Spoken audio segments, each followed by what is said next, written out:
Hey, everybody. Welcome back to another episode of the Small Success Podcast. My name is Pam Downing. I'm the Operations and Marketing Strategist here at Larison Media. And today is a really special day, everyone. We have another guest in studio with us. But before I introduce him, let me introduce my co-host, Mr. Drew Larison. Hey, everybody. Drew Larison, founder and creative director of Larison Media. Happy to be here. Friend, client, just overall fantastic human as the guest today. And as always, Pam, thank you for having me. You're welcome. You're welcome. Really glad you came back. And everyone, I am really excited to introduce our guest to you. His name's Andy Hardie. He is a broker and realtor at the Hardie Group right here in Kokomo, Indiana. So welcome, Andy. We're really glad to have you. Thank you. Good to be here. Yeah. Excited. Happy you're here. Yeah. I wish I could portray the smiles on these two people's face in the studio with me. We're all just really We've known happy each other for a while. Yeah. Go Tigers. Yeah, go back to the Northwestern days, yeah. Okay, Andy, so we are here to learn about you and to learn from you. So tell us about the Hardie Group. Tell us what that is for those people who may not know. And how did the Hardie Group get started? Yeah. So the Hardie Group's a real estate company, full service for mostly residential. That's pretty much what we focus on, but we do some rentals and commercial. Started back in 1988. Wow, I was in first grade. So my parents, Kevin and Nancy Hardie, bought the company from Dick and June Scoggins. It was called Scoggins Realtors, independently. Well, actually, it's Better Homes and Gardens then. Mm-hmm. And then somewhere around 2000, they went independent from Better Homes and Gardens and GMAC Real Estate, and ended up calling it the Hardie Group. Cool. And that's pretty much how it got started. I guess my dad was a teacher first. Okay. He taught school, got into real estate, got out of real estate, worked at Delco, and then ended up having quadruplets. And Dick called my dad and said, "Hey, you're going to need to probably change your lifestyle a little bit." And Just a little bit. Yeah. Little changes. Asked if he wanted to buy the company. Wow. And my mom was a ER nurse at what was St. Joe Hospital at the time. Oh, and I didn't know that. And she got out of that to help my dad, and that's the history. That is neat. For people who may not know, Andy, that's kind of a fun fact about you. Yeah, it was always my go-to growing up. You're a quad. Or, like college, you have to introduce yourself at class, or you go somewhere. And Sure. sometimes I throw it out there, sometimes I don't, but about 90% of the time I do. Like, name one crazy fact about your life, or one thing nobody knows about you. Yeah. There's 4 of you. 4. Yeah. And we have an older sister. Yeah. That's got to be such a rare, that's got to be a rare fact. For sure. I've There's not a lot of never quads met walking another around. quadruplet. No, supposedly we are the first surviving set in Indiana. Wow. That's really cool. Yeah. Well, I want to hear more about the Hardie Group. I'd love to hear how you became a part of the Hardie Group. Yeah. So mom and dad, there's some history there. 1988, you were a first grader. So walk us through kind of your story and how, what attracted you to real estate, and where you are today from where you were in 1988. Yeah. So growing up, I think my parents always taught us to have a little ownership in the Hardie Group. They always says, "Hey, you got to make sound decisions, because if you end up in the newspaper, that is not going to be good for the business." Yeah. And I always thought I would get into real estate, but I wasn't really sure. Sure. So graduated high school, ended up going to Purdue, and I always thought, well, maybe I'll get into like hotel tourism type management. Hospitality stuff. Yeah, of managing a great big golf resort somewhere. Yeah, cool. But over time, I was like, that's not what I want to do, and just went undecided. Then started in Cranor, ended up transferring to Olivet Nazarene University. Oh. That's where I actually graduated from with a business degree. Worked there for 2 years in their admissions office, traveling Indiana, Michigan, recruiting students. And then they gave me a promotion. And with that promotion, I knew I didn't want to make a career there, and I was going to eventually come back to Kokomo. So to be fair to Olivet, I said, I think it's time for me to go, because I didn't want to take a promotion when someone else could have that role. Yeah. And moved back in 2006, the fall of 2006. which was not a great time to get into real estate. Yeah. Why? What was going on? Something called a crash and Burn. yes. Yeah. And really September of 2006 is when I started, and didn't have my first closing, my own closing, probably for 3 months. Wow. So, Which, I mean, your name was on the business, so like that is crazy. yeah. And I will never shy away that my last name helped me get started in this real estate career. But you still have to, we'll talk about, I'm sure at some point there's things that have to happen that just because you have a name that goes on the sign, things still have to happen to be successful. And so many years later, I'm very blessed. In my wildest dreams, I never thought that my career would be where it is today. That's awesome. Like I got my first paycheck. So I made $22,000 Olivet. That's what I made. So I understand when it's tight and you have to really budget, and that was good for me. But then when I got my first check in real estate, I think it was like $2,800. And I'm like, wow, $2,800. Now it took me some time, but $2,800, I remember my dad giving me the check and just a proud moment. Yeah. So Super cool. But then you realized also you have to pay taxes off of that because realtors are subcontractors. Yes. So that 28 turns into my dad we always tell new agents, and especially young agents that don't understand taxes yet and just living, it's like you just save about a third of it. Yeah. And I was always told a half. Yeah. Like safe, like to be unbelievably safe. Yeah. When you're doing like subcontractor or, on your own type of work. Yeah. Because if you always have jobs where it just automatically comes out of your check and your check is your check, you get that big one. You're like, how amazing is this? Oh, wait, Uncle Sam wants a part of that. Yes. And you don't realize it. yes. Not fun. Well, a cool part of your story that I'm hearing is like you unintentionally, obviously no one knew this, but starting your small business career, like starting your career in the fall of 2006, not easy, so to be able, and now in 2019, to look back over the years and see that track record of success, that's remarkable, knowing that starting point. Well, it's interesting too, because like starting in 06 compared to like 07 is a big difference, because you probably had a year and a half. Everything was normal. Yeah, right? that's true. Actually, leading to the crisis and like the crash, probably really good. Like the way things were going, a lot of people were buying before, which is kind of maybe why we led to like the crash of things. But yeah, you probably had a moment where like, oh, I'm in a groove, like this is going good, and then hit a wall. Well, yes and no. So really, with the crash, I really didn't know any different because I was still so new. It's in real estate, it is hard to break through as an agent. It's really hard. Do you know the percentage of that? I don't, because they say what is like crazy percentage of businesses that last over a year. Yeah, like just regular small business, like something like that. I bet it's there's like stats for real estate agents. Super high percentage, and I wonder that'd be interesting to see like how long an agent sticks around. I always tell new agents you have to give it 2 to 3 years. You have to, and if you make it past then, the odds are in your favor. Yeah. Now I don't have a stat on that. That's just kind of my. But that's what they say about small businesses too. Like you make it past your first year, congrats, you're one of the few. But I've heard like that 5-year mark. And it's not like if you make it past 5 years, you're golden, but like you've proven something. Like your concept of whatever you have is proven.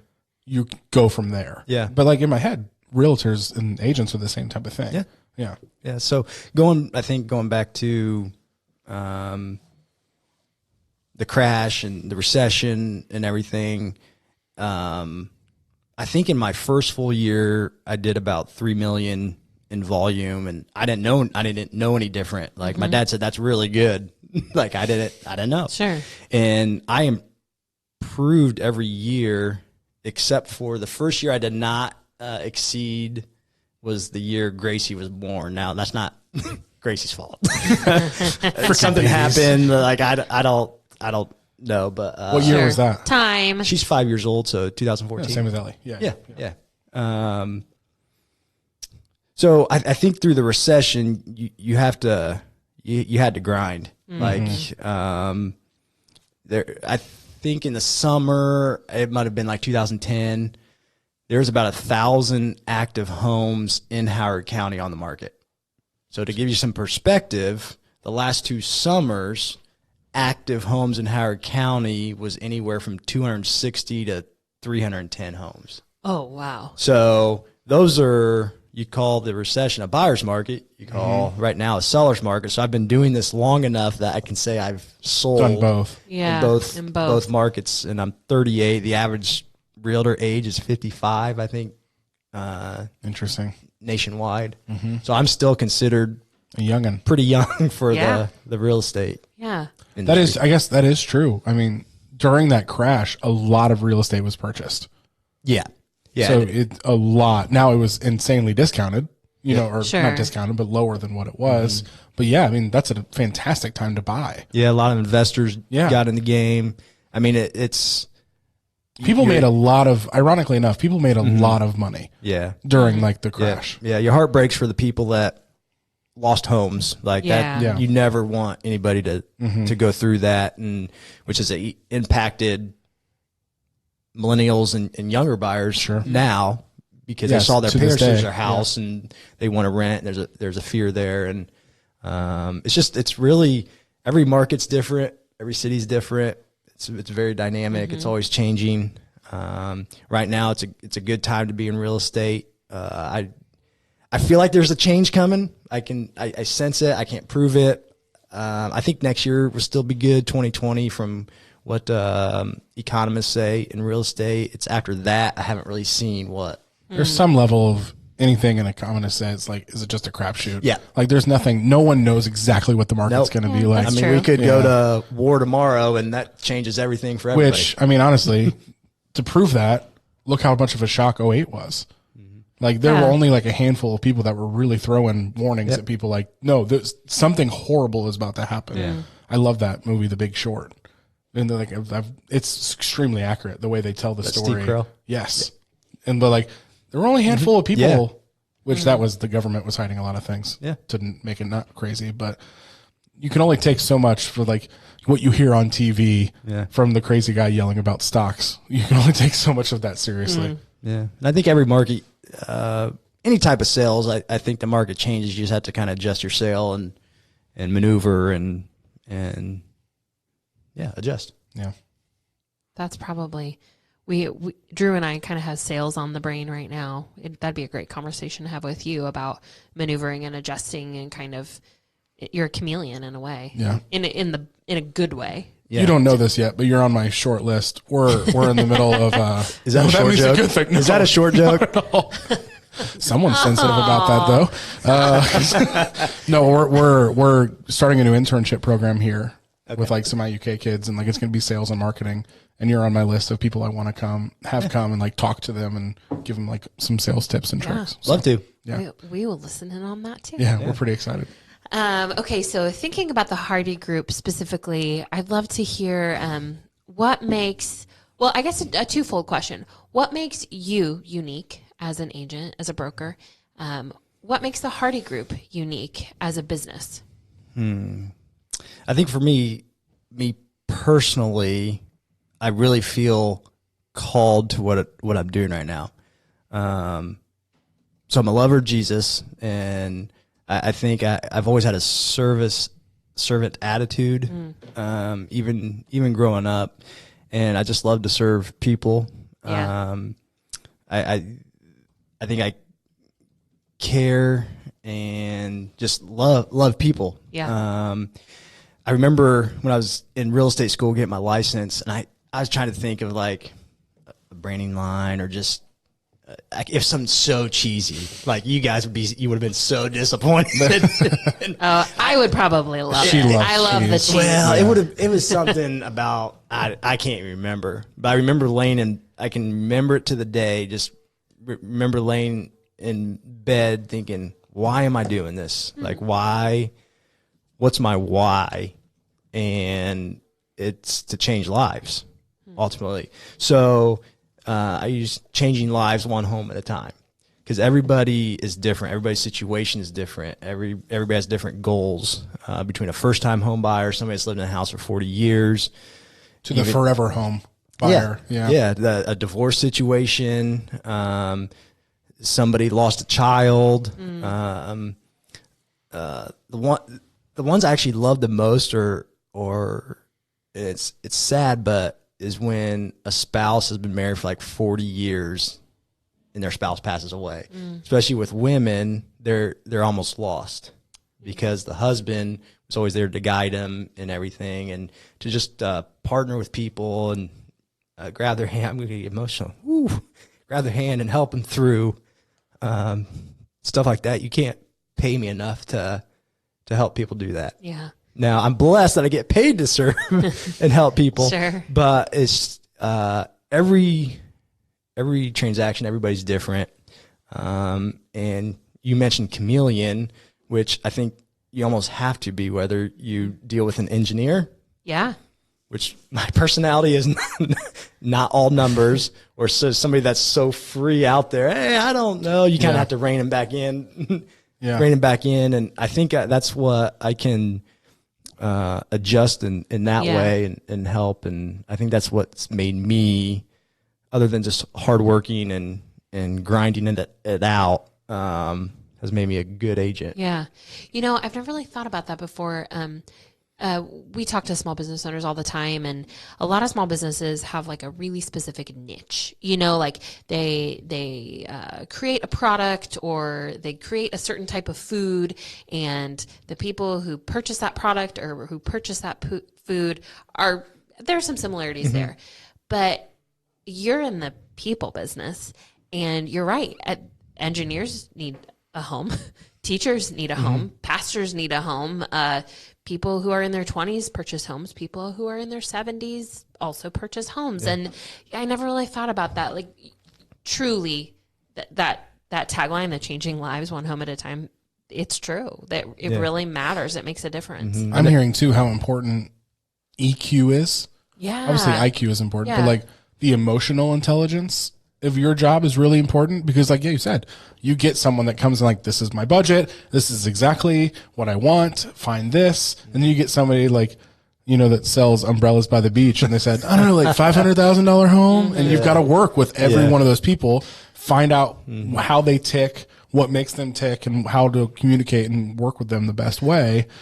And it's people all across the board. So you have to have that like high emotional, relational intelligence to figure those people out. We're not only realtors. Everybody could tell you this in this industry. We just don't sell homes like we're a therapist, we're a counselor, we're a friend. It's like a hairdresser. Yeah. Sometimes we got to give people tough love. Right. A little bit. And the art of doing that, I think the successful realtors around the country are great at it. And it's cool. Yeah. Now the anytime you deal with people, and as is your business too, you've probably seen it. Your best days are because of the people, and your toughest days are because of the people. Like, I think HGTV presents realtors.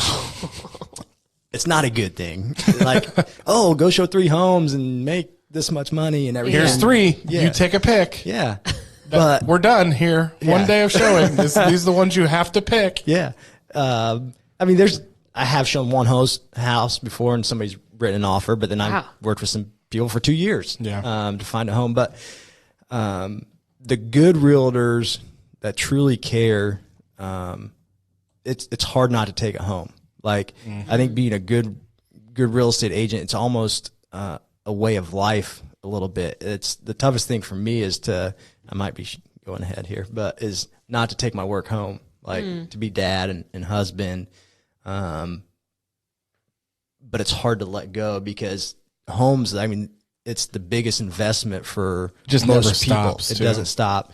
And you got deadlines, and with technology anymore, in my 14 years, it's completely different from then to now. It's so much faster. If there's not as much loyalty, if you don't get back to somebody, they can just easily call the next person, and with the Zillows and Realtor.coms and iBuyers and Redfins and all this stuff, like it's just moving so fast. And I have no idea what the question was, but that's kind of where I went. There was a question? No, it's good. No. About how you're unique and how the Hardie Group's unique. But you know what you were saying about the people, that I hadn't really thought about that before. There is a transaction, but a lot of those come out of different life circumstances, like a marriage or a divorce or a death. And those things are really big deals for people's lives. And you're right. Like what for the average family, what is their biggest investment? Yeah. And likely their home. Yep. Yep. It's a, and sometimes I forget that. Like you start going your day and like just another house. But it's a house. Yeah. Yeah. Yeah. It's a big deal, whether it's 30,000 or 500,000. It's whoever's buying it. It's a huge deal to them. Decision. Yeah. And when you go to sell, it's a huge decision because that's your equity, and some people it's their retirement. And you're committing to moving, which I hate moving. Yep. So that's a big deal as well as selling. Yeah. Especially this time of year that's coming up. Gosh. Oh yeah. Who wants to move? If you're listening and you're not in Indiana, it is cold and icy and the answer snowy. is no one, Pam. Yeah, no one wants to be moving right now. Movers love this time of year because probably people are more apt to pay for a mover. Yeah, that's true. That's true. It's so like, as we think about us, we talk to obviously a lot of people, but all of our people are business owners or like very inept in their business. We have like one category of people we talk to a lot. With you, like you said, from hour to hour, you could be talking to completely different humans with completely different thoughts, budgets, wants, desires, back to back. You could just change. Well, it's funny you say that because like 1 minute you could be basking in the glory of, hey, this is awesome. And then the next 5 minutes you get a call and it's like, it's the worst thing that's ever happened. And you're like, oh my gosh, I don't want to call my client and tell him this. Like there's so many calls. I'm like, you can't pay me enough to get ready to make this call to tell them that, the buyer lost their job the day before closing. Yeah. They can't buy your house. I am like, it's just. Oh, everything's on the moving truck? Great. Put it back all in. That happened to I will say, office to make you feel better, like that happens everywhere. The ebbs and flows of business. Yep. I've had those not exact same. I've never had to call somebody and say someone's not buying your house. But similar. But like you're like in this moment of like just ultimate enjoying everything about your business, and then 2 minutes later you get a phone call. Yeah, sure. Like you lose sleep. I think any entrepreneur, anytime you have ownership in a business, like you have some tough nights, like which affects everything. It affects your marriage, affects your kids. It affects even walking in here to the podcast. Like I had some things going on. Like I got put that behind me to focus on this, and that's why they call us the crazy ones. Yeah, like you have to be a little crazy to be okay with like this lifestyle that you chose. By the way, this was your choice. No one forced you to start a business. I'm sure there's moments why we're the crazy ones. 8 to 5 sounds really good, but then I think I did it for 2 days. I do it for 2 days and be like, I can't do this. Yeah. No, that's why we're the crazy ones, they say. I think to the crazy ones, Steve Jobs said. Right. They both, we need to get a camera in here because they both have like little twinkles in their eyes. They're talking about and resonating with the fact that they're both a little crazy. I mean, like I just want you to know, like that happens everywhere. Because I say a lot, this podcast for me, the whole reason I wanted to do it was I really think the idea of being an owner of something or being an entrepreneur can be a lonely world sometimes because we get in our own lanes and the things that we think we struggle with. This is life in general, actually, not just entrepreneurs, but like we don't think anyone else does because we live in a world where people only tell us the fantastic things about their lives. So where you're hearing people listening to this, if you're from Kokomo, you know Andy's name, you know the Hardie's name, you know that he's doing well, you know, the business is well, they've been serving the community. Like, and Andy's here telling you, times are hard sometimes. Yeah. My job sucks sometimes, and that's okay. Yeah, like that's what people need to hear. Yeah, you know, and like I love this podcast because of that. Yeah, if you can't handle stress, that you got to learn how to handle stress. I think at times. Ooh, that's good. Melatonin has changed me a lot with stress. But if you can't learn to handle stress, you probably aren't going to be successful as an owner in your business. Well, I mean, it's just the classic. Good things happen through hard times. You know, like honestly, people don't deserve the good times if they're not okay, like going through the hard times, because good times don't come without going through hard times. Yep. That's where you learn the most. Yeah. Like people could hear that statement and think like, we don't have stressful lives because we're at a point. No, we've just learned how to deal with that stress and like turn it into good. Yeah. There's a big difference there. Mm-hmm. I think a lot of people see some new agents, and that's the thing. New agents, there's a lot of new agents coming into business over the last 2 years just because the market's good, which you expect that. But I think they really do see HGTV, and I 100%. Yeah, and I tell them, they say, well, I love homes, and I tell them, I go, that's part of it. I like homes, but if you, it's gonna be stressful. Like if you can't handle it, and if you don't care about the people, you're not gonna like the home. Not everyone is that couple on HGTV picking out which beach home they'd like. Yeah, sure. Like, and it's just this perfect world situation. Yeah. So HGTV has created a perception that some of it's true. In my opinion, a lot of it's not. Yeah. Well, but that's entertainment. It's entertainment. Right? Yeah, I think we're slowly realizing that as society. These shows that we've been pitched as reality television, no, they're not. Yeah. Like the people on those shows have probably been working with that realtor for 6 months. Okay, we finally got it narrowed down to 3. Great, start filming. Yeah. Like go from there. You know, there's no way. The show's like, all right, here's how it works. We've picked out 3 homes. You don't know what they are. You just we're going to do the show. You pick one of these 3 and then that's what you're going to live. Yep. It's not real, people. Yeah. I'm down. Well, and it's always like, I make, 6 figures a year. What do you do? I'm a part-time, yoga instructor. Ant farmer. Yeah. And my husband sells beach chairs. Yeah. Our budget is $750,000. Yeah. So, which that's Kokomo too. We do live in the weirdest real estate bubble, known to man. Well, supposedly a lot of the time, I haven't looked at Forbes in a while, but we're usually one of the top 3 or 5 most affordable cities in the United States. So, like I was just in San Francisco for a NAR event and talked to somebody, and they asked me how many transactions I do, and like right now I'm at like 106 transactions for the year, and they looked at me and were that's close to like 19 million in volume. Well, out there you could sell one home at times. So it's just real estate's all about location. Sure. And what's your goal this year? 3. I'm really going for 3. I want my volume to be somewhere in like 50 million, something like that. Yeah. Well, just between Kokomo and Carmel, there's a huge difference in value. It's like could be doubled 45 minutes away. It's nuts. Yeah. And one thing you asked about me in the Hardie Group. Yeah. Yeah. I think just part of the biggest thing is just the family tradition. Yeah.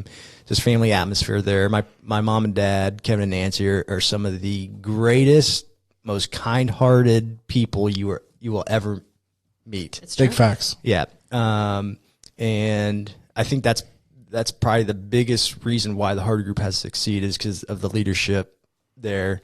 Yeah. And they've hired some great agents. We have some unbelievable agents. I think some of the best around. A lot of that is because of the training that we do. The example too. Say that again. Just the example of the office they're in. Yep. We're very involved in the community. I think it's almost I feel a sense of duty, and I think my parents do too, and a lot of our agents do. We are the forefront of Kokomo when people come in here. We set the tone a little bit for new people that come in here, and we have some of the best. Our marketing second to none. I think when we list homes. And that's always changing too with marketing. And I think just caring, and it's who we are, it's who they are. We do have a great social media presence too. Thank you. It's important. Yes. Larson Media has helped us there. But I think the leadership, which goes down to our great agents. That the Hardie Group is a great leadership study, really, to know you can trace that trickle down effect. Yeah, it's always going to trickle down. Yeah, I don't know that they ever sat down and had a strategy meeting, but the brand that they've created and developed, and that's continued to grow and be carried out. It's it's different than a lot of other real estate companies. I don't know if I'm using the right terms here, but it's special and it's different. And there's a reason for that. It's because of their leadership. Well, I appreciate you saying that, because I think at times when you own your business, you don't always know your reputation. You think you know what people are saying, and but you don't always know it. Like there's times I was like, oh, let's get a focus group. Let's see what really people are saying, and because again with social media, unicorns and rainbows can be the perception at times, but then with all the reviews, it's easy to get online and somebody's having a bad day. I'm going to write a bad review, and really there's two sides to every story. Always. And usually when someone writes a bad review, you don't get a response back. I'm trying to think. We've been working together for a long time professionally. I only have a memory of maybe 2 in like the 7 years we've been working or something like that. Which you've done how many transactions this year? 106? Is that what you said? Me personally, 104, 105. I think the Hardie Group, I need to check that. We're probably approaching 1,000. Yeah, your percentages. So are that's good. And I could be wrong, but like those are the only 2 I'm remembering.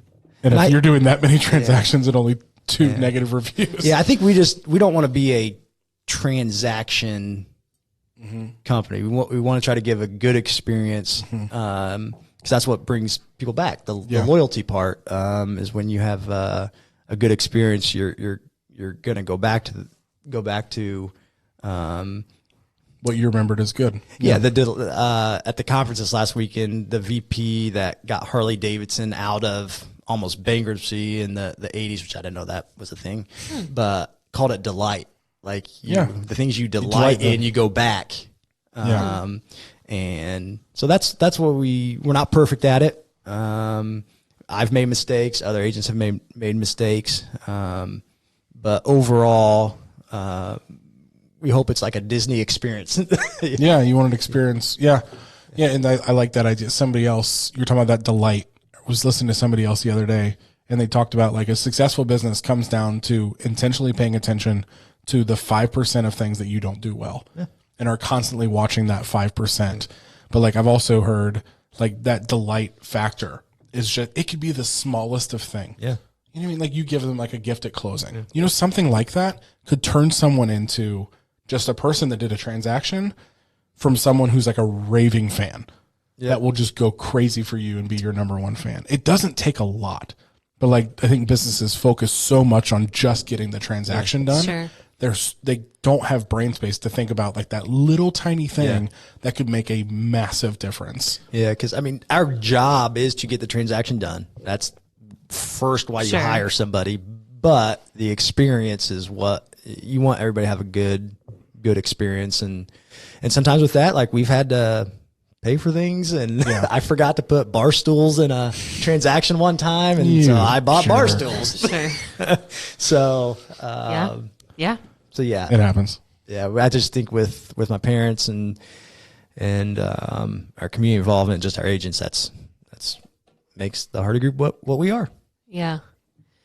Well, we touched on this a little bit. I don't want to answer for you, but I'd love to hear about some of the challenges that you face and bar stools. Bar stools. Well, we talked a little bit about stress and, you know, just these unknowns, but not only about the challenges themselves, but what you've learned, like your experience over the years, what you've learned from those challenges. Yeah. I think one of the first things is I said it is grind. Like, so you could be the best looking, the tallest, the smartest, have the highest. Going back to that height thing. Well, gray hair too. I'll get to that here in a second.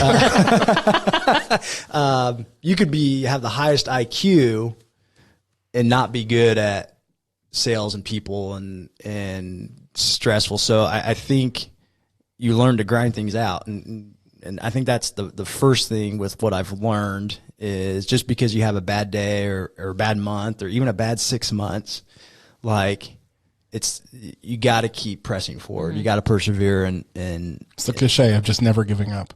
Yeah. It's real. Yeah. It is real. Like when a transaction fails for me, I'm like, I am the worst because I pride myself on getting to the closing table. Yeah. Sure. I never had this happen. It happened this fall. In 48 hours, I had 3 deals fall apart. I'm like, my career's over. I'm the worst agent of all time. Hang up the towel. Going back to all of that. Yeah. Right. And really, it was out of my control. It was because of a lender or an appraisal and an inspection, like just things I could not negotiate on and change. And so just working through, persevering through that. What else have I learned in tough times? I think you need to have a mentor or someone you go talk to. For me, that's my dad. That's good. Like as a business owner, Drew hit on it, is you feel alone. Yeah. At times. And at times my spouse, Jamie, who I love, she doesn't understand. I don't try to bring that home. I don't try to put all that on her. Sometimes I do and talk it through, but you need to find somebody that is maybe doing what you're doing. Can relate in a deeper level. Yeah. Yeah. And that it just to speak it to somebody, like counseling. Yeah. Just to speak it can help. So I think that's probably the second thing through tough times that I've learned. That's great. Okay, I'm going to flip that question on its head. What about successes? And how do you celebrate when you experience success? And really, I also want to ask, what do you learn when you have those successes? So I asked Jamie that question. She's like, what are you going to do? I was like, oh, I'm doing my first podcast. So she's like, what are some of the questions? And I go, the question was, how do you celebrate? And she's like, you don't. So honestly, that's one thing I need to do better at that.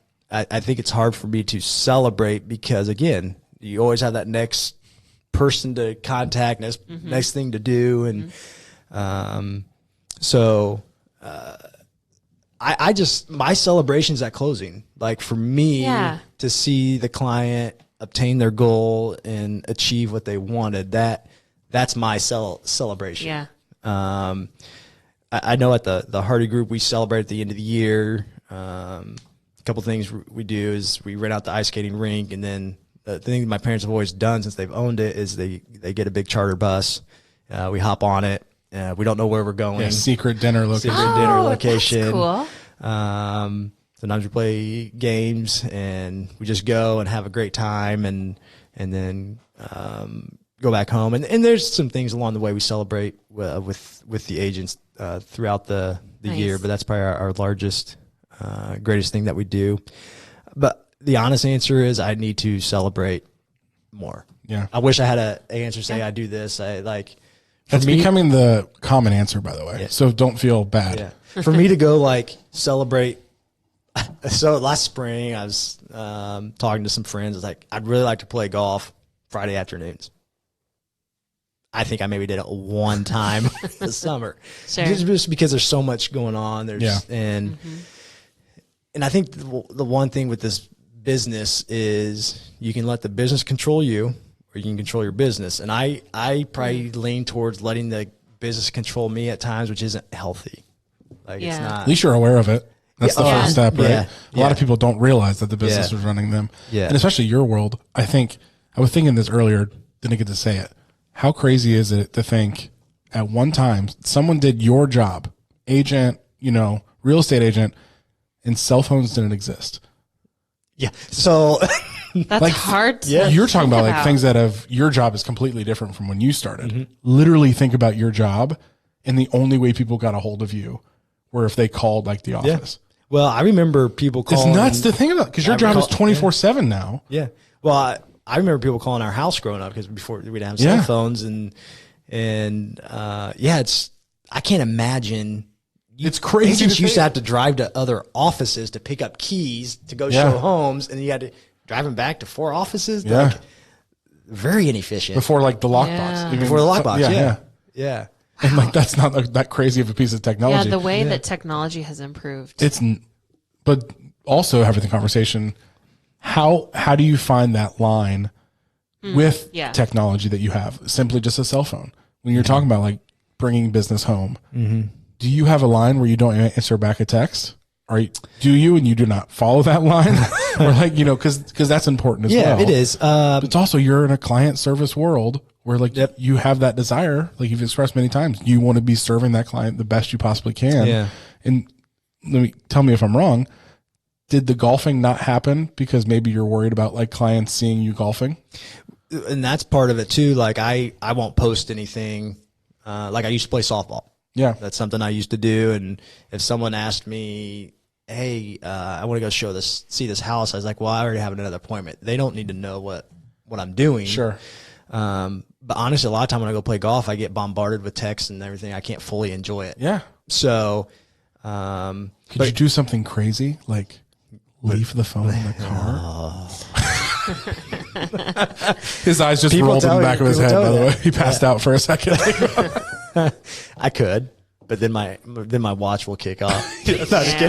No, I don't have it on right now. What have we done? No, I think no business success is worth destroying your family. Yeah. Like that's just, it's not worth it. I feel like I do a decent job when I get home, try to focus right when I get home. There's times I've been sitting in my garage on my phone trying to finish up a phone call before I go inside. Like one time I pulled in the driveway, my kids were out, and I'm on the phone, and I'm trying to hurry up this phone call, and Gracie's banging on the door, and then Caleb comes banging on the door because he's doing whatever Gracie does. And, and so I try to be present, I think, in moments I need to be present in. There are days I fail, though, probably as a dad and a husband in that sense. But I'm growing. I really should say, hey, this is an hour and a half, 2 hours that I won't have my phone. I just need to tell my clients that, saying, hey, start at 30 minutes. Yeah, 30. This, 30, you know what I mean? Like start small. Yeah. And like, because I mean, I struggle with it as well. Like the thought of not having a phone. No, like it blows my mind. Well, let alone just business stuff. Like I struggle with just anything. Like Aaron can't get a hold of me right now. What if something's wrong? Like I have that like parental anxiety too. Yeah, start small. Well, that's good. And like just build up from it. In your business, Andy, there is this push and pull because you said earlier something like, if you don't respond, do I risk losing the client? So there really, I see that. Well, and my mom lives in a different state, but she's a realtor too. And there is this push and pull of like 100% agree with you. You want to be present. You have that desire. You want to be the best dad, friend, husband. You want to be the best you can be. At the same time, sometimes what's convenient for your clients is to call you up at 6 p.m. when you're having dinner with your family. So there really is this push and pull of service and serving your clients and giving them that Disney experience, but also having the boundaries and protection for your own life and time. That's a real estate agent anywhere, I imagine. Yep. It's a lot of worlds. Like it's a lot of worlds, for sure. And emails and we talk about like attention a lot in our business. Like the reason we do marketing the way we do is like we're just following attention. Like that's where it is. And I always say, I mean, the first thing we do when we wake up, grab our phone, and we get out of the shower, grab it again, probably, or answering text, and we go through our day. We're at work all day. There is no such thing as a lunch hour anymore because we're grabbing our phones during that probably at some point too. We get in the parking lot to leave the office. We're grabbing our phones there probably. It's just it's insanely unhealthy. Yes.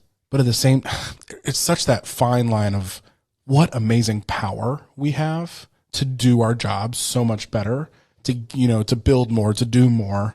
But there's got to be a fine line of just not killing yourself at the same time or killing your relationships or setting, because the older I get, the more I understand of the importance of really setting expectations towards like every relationship in your life. I've done it with employees. Like you talk to the first person I hired compared to like the last one, that conversation of expectations is so much more. Actually, well, there is actually one. My first employee, I probably didn't even have that conversation. But just expectations. And that's the same like with any client service. in relationship, having that conversation from the get-go and like being specific, like, hey, these are my family hours. Yeah. Email me. I'll get to it in the morning. Like, but it's also a scary statement to make sometimes. When you're commission based and that's the only way you're making a living, it's tough. And it's unique because it's so personal. It's a home. Someone's home. It's not. People are thinking, if I don't get this done, I could lose it. I could lose my dream. It's not. I'm trying to think of something like furniture. Like, that's a big decision. Definitely not as big as a home. Definitely not as personal. Like, oh man, they sold that couch. Or maybe time sensitive. Yeah, but furniture, you can always get another one. Sure. They make more than one of those couches. Bad analogy, but you know what I mean. It's not a purchase that you're in a unique spot. Is what we're saying. There's also like you keep talking about, like, you're changing lives too. Like, people walk through a home, they see the rest of their life play out. I remember my brother and his wife bought a home, and I had like that. It wasn't even my house, but like you've been in their house. It's like the window in the kitchen that overlooks the backyard. Immediately, I had like that romantic thought of like, oh my gosh, we're going to be in this kitchen one day, and like our kids are going to be playing basketball. Like that type of stuff happens with a home, and we're going to watch them, and we're going to laugh. Jude will probably fall and break his wrist, and we'll run out. Like, it was like playing out all these like fun little stories. And like that, that's the world you're in. But it's tough to find those boundaries and set those boundaries is hard. Very hard. But so needed. Yep. We're going to have to it's going to be hard, but like society wise, we're going to really have to make a switch, I think. And I did wonder at some point if it will, like it'll naturally just shift to where people just kind of get tired of it. Well, it's just a sense of understanding too, because I probably, a lot of the times you're getting calls after 6 p.m. It's because that person finally has time to communicate with you, because they're at a job too, and they don't have, so. I'm banking on the next generation to lead the way. Let's go Gen Z or X. Every generation brings something new to the table. I'm like, our kids are growing up in a really different world than we did, and counting on them. Like, in many ways, the young people who are coming behind us are bringing so much good stuff to the table. And I know they get a lot of criticism, but I think there's some really cool things that the generations behind us will bring to the table. And I fully believe one of those things is going to be like, I watched my mom scroll on Facebook multiple nights a week. It's a scary thought. I wish she would have put it down. So I'm not doing that. You know, like how our kids will lead the way in that. Really interesting. We'll see. There's like, I've seen like the terrifying graphics that like remind you of that. Like, your kids are going to, and there's just a picture of a kid sitting on a couch looking at her parent, and the mom's just doing this. Yeah. Like, and it was deep. It was like, don't let this be your childhood, your kid's memory of childhood. I'm like, got Chuck's phone across the room. But I mean, it's interesting. Where's the dial phone at? Yeah, exactly. Go back to those days. So, we talked a little bit about success and celebrating and acknowledging. And I should clarify, celebrating. Okay, I have one follow-up statement, one follow-up question. My follow-up statement is, I think celebrating can be really big or really small. Right. It could be like the closing. That is a cool part about your business, because you have there is an appointment on the calendar. You will go to a place and a time. That's when the win happens. Yes. Yeah. And maybe it's just like you draw a star in your notebook, or I don't know, or maybe you get yourself a cup of coffee. It's not like you have planned this elaborate party every time something great happens. There's power in small wins, though. Yeah, power in the small recognizing win. them. Yeah, those a cup build of up. Coffee or a walk around the block, or something small. In my head, I love the idea like there's some tradition of like good luck in the real estate world. Like, you do something after every close, and well, like so. Like, knock on the table 4 times. I got there. We have this bell downstairs in our basement that for the tough transactions, you go down there and ring the bell. Get the anger out, ring that bell as hard as you can. And it's just like a marker. Like, we did this. We closed this. And I'm curious about the bus. Are you part of this? Do you know where you're going this year? So this is the first year that I know where we're going. Okay. How fun is it to be on the other side? Or do you kind of wish you were still on the other side? You didn't. I kind of like not. I kind of like not That's knowing. fun. but Yeah. I do have Surprises. some responsibilities now, so they wanted my opinion because there is the money factor in it. Sure. Yeah. In it all. So, but yeah. That's really cool. I love that. I love Yeah, celebrating because your agents, team that I way. mean, ever since I've been at the Hardie Group, agents always think I know. And honest to goodness, don't. I don't. Yeah. You get on the bus, same as them. Yep. Yeah. I love that seeing those pictures like throughout the years. Yeah. Everybody's the biggest smile on their face on the bus because they're like, we have no idea what's happening. This is so exciting. That's so fun. And then a lot of people in town will ask me, so how was it? Where'd you guys go? And then they'll say, well, I think I'm going to go there. I'm going to take my employees there. Yeah. So Fun. You're kind of leading the way. We're trying to. I like to do a good Christmas for us every year, and I haven't decided this year. Yeah. I need to get on Have it. some ideas out yeah, there. you got a I know few weeks here. We're still that's crazy. this year year. is flying. This year we're winter is small. flying by. Next year we'll really have to plan ahead. We're going to be bigger. I know. We'll see. Well, God. There's so many variables now. Because Well, like we're literally planning on like hiring 5 interns in the next month. So like, what? Yeah, That's what do I do there? So oh yeah. it'll be fun. To talk about that. Okay, Andy, I'd love we talked about success. We talked about celebrating success. You are a person with experience. I'd love to ask about your advice for small business owners or just for people in general. What advice would you give for someone who would lead them on the path towards success? I think be genuine. Be who Yeah, you are. that's good. Don't try to be somebody else. Don't try to be your competitor. You need to watch your competitors, but you don't need to be them. Be who God created you to be. Yeah. He doesn't want you to be somebody else. Yeah. That doesn't mean you don't stop growing. And I think Sure. with knowledge brings confidence.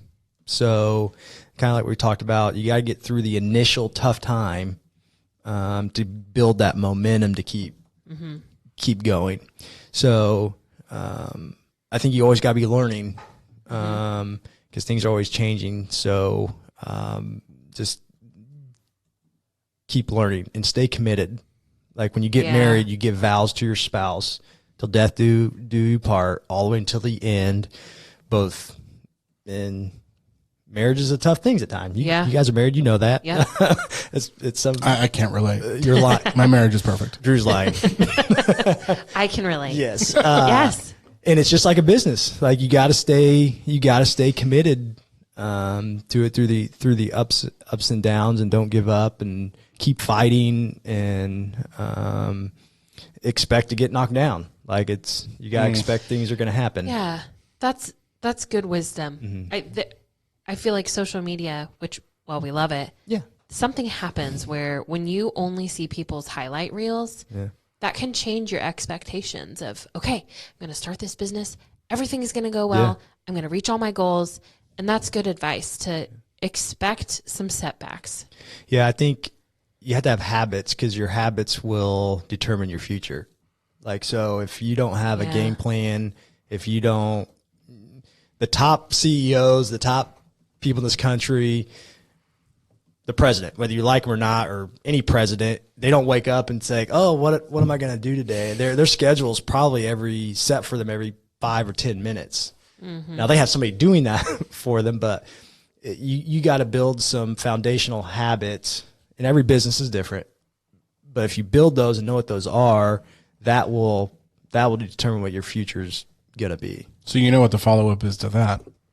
What's that? What are some of your habits So that you're intentional about? I think for me is first communication. Like follow up is key in real estate. So if you can't follow up, you will not be a good agent. Even with leads or current customers. So I think that's There's so many balls in the air. Yes. That if you don't follow up, they're just all going to fall. Yeah. So I think that's one. I think just knowing how to market. Like people think realtors sell homes. Really, we market homes. It's true. At least when you're representing the seller. Yeah. Like you have to be a good marketer anymore today. If if you're Yeah. not, especially in the down markets. Like if you don't know how to market all avenues, then I think that's one habit is I've tried to keep aware of what is new out there, Yeah. and you got to spend money to make money in in real estate. So the other one I think would be being involved. Like, I don't know if that's a habit. And what specifically? I think in the community. Okay. Like and that's part of the servant attitude I think God's blessed me with, but just being involved. Like when I was single, I was probably overly involved, but That can happen too. yeah, Yeah. and it can still happen to I've today. seen people. Yeah. I've learned to say no a little bit more. That's a lesson I learned before I started Larissa Media. I observed a lot because I was still in the B2B world in this community. Wasn't an owner in it, but like that's something I observed a lot is that people never said no, whether it was to help out with nonprofits, to be on a board, to donate this, to give that. And I just noticed like, oh my gosh, you're so busy doing things for other people. You're never in your own business. Yeah. And like you can get in that unhealthy spot. Yeah, You're sure. so busy doing other things. Yeah, I mean, like I have a whole process now. Like if somebody comes and asks for something to be donated or us to be involved, and yeah, that's something I learned Yeah, early because people get just burned out because then you're so burned out doing what others, and then you get back to your business, you're like, oh my gosh, things are falling apart. I'm never here because I'm doing so many other things. So it can be unhealthy path. yeah. I think owners need to know what's going on in their community. Like they especially being realtors, you need to be aware of, hey, is this the baseball complex going over there? Sure. Oh yeah, sure. Like you don't want somebody to buy a house across the street That hates baseball. that doesn't want a bunch of trash stuff like that. So, so I think those are some of the habits. Like the first thing I do when I go into the office, if I haven't checked my email at home, Which you have. is get through things that have to be done because you really have to be flexible. Like there's days where I don't think anything's going to happen, and all of a sudden I'm swamped. Yeah. Like so, you just gotta be flexible. What are some tactical things you do for communication? Like with clients? Yeah. Well, like I said, all those balls that are in the air. What strategies or like tactical things do you do to make sure you're on top of all of it? And I guess that's with my phone. Really, like if I get a text in, if I'm with a client, like or right now, I won't pick up my phone. My wife, we have a rule: if you call me twice back to back, something's wrong. Okay, that's good. I'll pick up. Actually, That is a good rule. yeah. But I don't know if I have like something set out. You're just but constantly intentional yes, about it. Yeah. Intentional Do you- because people want quick responses. Yeah. Do you use, this is something I'm constantly trying to become better at. Do you use like an app like Evernote, or are you just the king of the calendar? Like I've learned, yeah. I live and die. That's by what the I'm, calendar. that's what I'm starting to Google do Calendar is what I use, and that's If it's not on my calendar, I'm not. I have no Yeah. recollection of it. Well, that it's going to happen. the things I talked to you about this morning, I had like when Drew came in this morning, I'm like, hey, I have like 4 quick things I just want to chat with you about.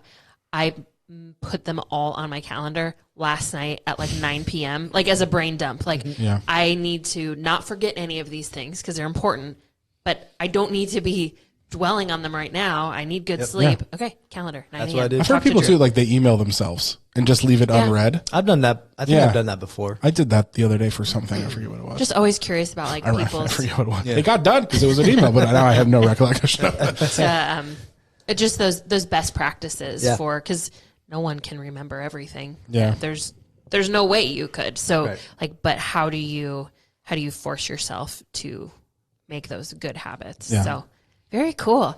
I want to ask you too, we had talked a little bit earlier about healthy ways to handle stress. I'd love to hear maybe some of the things that have worked well for you over the years in the ebbs and the flows and the stressful times. Yeah, I think the first thing for me in my business is it's not always personal. Like, Yeah. like things happen and I'm a competitor, so I take it personal. You're extremely competitive. Yes. Yeah. But I think good agents are competitive, but Yeah. Justifying it. in a healthy way. Yeah. So I think knowing it's not personal. I think having Yeah. that mentor or friend or accountability partner that you can just go talk to. Mm-hmm. To vent. To vent. Yeah. I think you said earlier, it's Yeah. like therapy. Yeah. Yeah. Yeah. And that's my dad. Sometimes it's my wife. Sometimes it's my friends or my small group. Mm-hmm. And then for me, prayer, like to have Jesus ground me, saying, "Hey, it's not the end of the world. It's not you're blowing up in your head." And sometimes it is a big deal, like it is, but Sure. other things aren't. And there's some things that are just out of our control that we can't do anything about it. And that's where I just trust God's going to handle it and take care of it. And Like a meditation type of, like, just silence that. Yeah. yep. Very cool. Very cool. Well, as we wrap up, Andy, there is one kind of signature question that we ask everyone who comes on the podcast. And I don't know, maybe Drew and I have already gotten this out of you, because I'm like, okay, I want to ask you all these questions on behalf of small business owners, but also myself. Give us all your tips and tricks. So here's our signature question. We are the Small Success Podcast. So what is one small thing that has contributed to your success? And this could be anything. Could be small, could be big. Could be funny. I've thought about this question, and there's two things, but the question gives one, right? I need one. You can give two. I think first, love people. Yeah. Like, if you just love them where they're at, whether you like them or not, love them where they're at, because that's what we're called to do. And then for me is really prayer. Yeah. Like, that's what has, I pray for my clients. I pray for my business. I pray for our agents. Not every day. I don't want to come across like, oh, I fail a lot. Like, I fail more than what, people know. Like, I think if you just, I fail a lot. So, but The great ones do, by the way. You're right. Because you learn. That's where you learn. Yeah, But I think just prayer. Like, God has shown me so much favor in my life that I feel like I don't deserve everything He's given me, but He's shown me favor in my life up to this point through my wife, through my kids, through my clients, through the office, through my parents.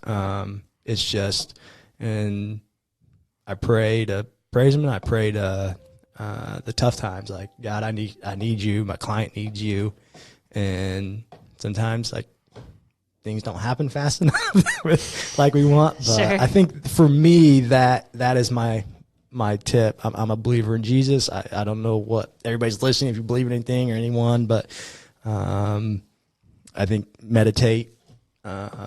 And for me, it's talking to Jesus. Very cool. Well, thank you so much for sharing. Thank you for coming on. And on a personal note, thank you for your leadership in our community, the way in which you love people and serve your clients. I mean, it's remarkable, Andy. I am so excited for the future of the Hardie Group, and I mean, for you and Jamie, your personal friend. I'm just really excited to see kind of what the next steps are in the future. And I mean, this is bold, but on behalf of Kokomo, seriously, thank you for your leadership. Thank you. We love Kokomo. We love being here, and just love it. Good things are happening. Yeah, and agreed. I'll just thank Larison Media and Drew, and he mentioned before the podcast that we are his longest client, which is true. Kind of cool. It's historical. And really, like, Larison Media has grown, like, from that first meeting to now. It's awesome. It's great. If you got anybody out there that needs help with just some media, whether big or small, give them a call. They're great communicators. You just rhymed. And I didn't mean that. I didn't mean You're to a do that. marketer. Yeah. Whether big or small, give us a call. To be a fly on the wall of that first meeting. Was it the two of you? It was a group. It was It was a group. Yeah. Yeah. Yeah, I think I remember it. You came to the office. Yeah. Mhm. Yeah. And my dad was there. I think my mom was there. Yep. And Very cool. I mean, we talked before before all that, but yeah. It's close to 7 years ago, I cool. think. Man. If I'm Time flies. counting that right. Yeah. Maybe 8, to be honest. Oh man, time really flies. Yeah. It's crazy. Well, Because we'll be 5 next June. So that makes sense. Yeah. that's crazy. Well, for all of you listening, thank you so much for checking out the Small Success Podcast. I will have everywhere that you can find Andy and the Hardie Group linked in the show notes below. And any kind of follow-up that we talked about in this podcast, you can find in the show notes. As always, you can find more about us over at larrisonmedia.com. Thanks so much, and we will see you next time.